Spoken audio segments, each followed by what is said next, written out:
Hey, welcome to the Vaughn vlog. If this is your first time visiting, beware. This is a very low effort production and it's probably not going to be that entertaining. So you've been warned. Ladies and gentlemen, thank you for joining me for my Oscar Aftermath special. Primarily, I'm going to break this up into two parts. I'm going to talk about the presentation of the show and then I'm going to talk about the awards. Let's talk about our hosts. Anne Hathaway, James Franco. How do I feel about it? Well, I don't really like seeing people near my age hosting. I want my host to have some wrinkles and maybe even some jail time. So Billy Crystal was on hand. Why wasn't he hosting? He didn't even look that bad. Last movie I saw him in, he looked worse. Robert Downey Jr., you had some good lines up there. And with the jail time thing going for you, you got experience. Maybe JR should be hosting. Franco, man, you got to open your eyes a little bit, okay? Like, I know you're going to sleep up there next to Anne, the cheerleader, but you got to be a little bit more lively if you're the host. You know, maybe if you're commenting or you're the color guy or something, you can just be chilling in the wings, but you kind of need to present the show. And Anne overcompensated for Franco's lack of interest in the show, and that definitely bothered me. The first time she went, woohoo! Wow, that was just not the class you're used to with the Academy Awards. I wouldn't even want my host clapping because it picks up in the mic and it sounds like maybe only one person's clapping. Of the presenters, the one I'm really feeling bad for is Kirk Douglas. They shouldn't have done this to you, man. It was sad. Like, they knew you weren't going to be real witty, and it was just a bad idea to put you on the spot like this.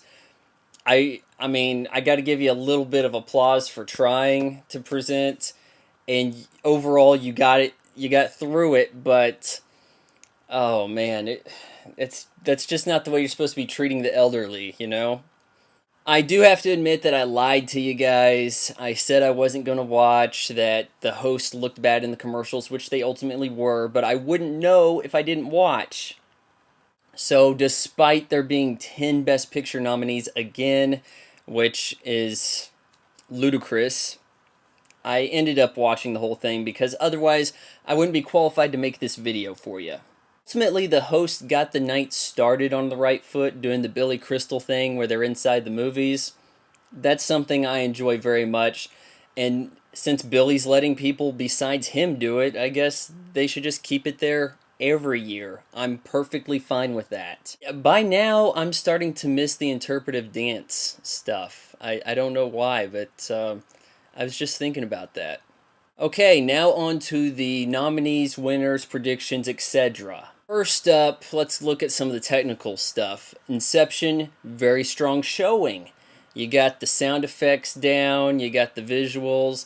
I think everybody expected that. In fact, the Academy's kind of saying, you know what, Christopher Nolan, that's a really nice little sci-fi movie you made. Why don't you try a drama next time? So you got all the Terminator 2 consolation prizes. I'm looking through my list, and I did a pretty good job, which of course I expected. I got Melissa Leo mixed up with Amy Adams. I thought Leo should have won, but I thought Adams would win. Leo does win, so I guess I should have paid more attention or whatever.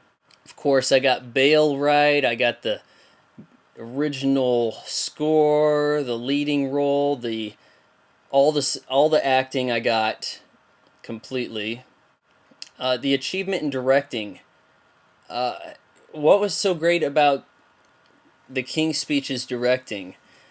Maybe I saw a different movie. I saw one where a guy talks some, he inspires his nation, I guess. I didn't feel all that inspired. They didn't delve into the consequences of his speech. I assume we all know we won World War II. I just did not feel quite as inspired as I was being led to believe. I was going to reach this like high peak of inspiration, and I was like, yeah, The guy's king. The hardest thing in his whole life is talking on the radio. Like, I mean, I wish my life was that tough, let me tell you. Yeah, so of course Colin Firth, he wins, and Jeffrey Rush had the best line in the movie, and luckily they played that tonight. But I'm just kind of feeling it was like a good movie. Like it was Oscar fodder. I gave it 3 out of 4 stars, and throughout the show I was trying to write my written review, which I never got around to doing, and just the movie's okay. Like, I mean, it's good. You feel stupid if you didn't like it. It's not that ambitious though. You got British guys walking around doing the old king thing and royalty stuff, and it's really appealing to the Oscar voters. So, yeah. Did I forget to talk about 127 Hours? James Franco, you were good in it. Did you deserve a Best Actor nomination? Probably not, because here's the truth. That entire movie worked because of breakneck editing and direction. You're doing the same thing I'm doing. You're a vlogger. Do we need vloggers getting Oscar attention? No. See, I thought Black Swan would win Best Picture, but that The Social Network would beat it. So, I mean, it's kind of the same thing. With Social Network, it's like a movie that is better off as a book, because here's my problem with Social Network now, and everybody's going to get on my butt for this, but the thing is, you're looking at a display over there that says, hey, you just got like your million or whatever it was, 100 million Facebook account created. So what? Like, it's just some numbers on the screen, really. And that's the problem when you speak with internet terminology or the internet world for a movie. Movies are better when there's human interaction involved.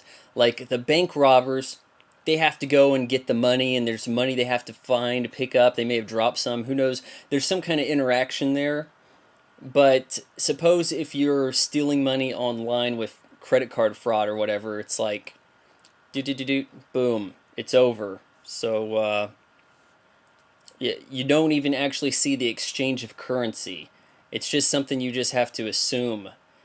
We never saw people signing up for Facebook in the movie. We just had to, with our knowledge of Facebook, know what that looks like. And so it's not really represented correctly for a film, if you understand what I'm saying. Like, as a screenplay, okay, Sorkin, you did an okay job adapting this, but really it's not all that terribly interesting.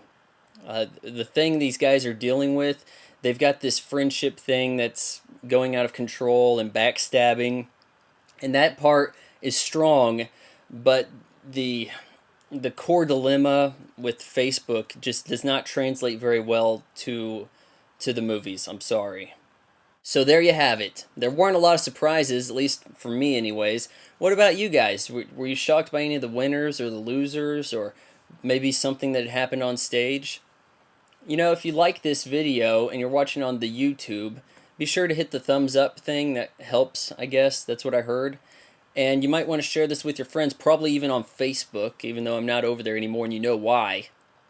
And I'm going to do less of these Vaughn vlogs, okay? I'm not going to try to throw 3 of them at you in a short period of time, okay? We're just chill over here. We're going to make it about 1 a week, okay? Or as events occur.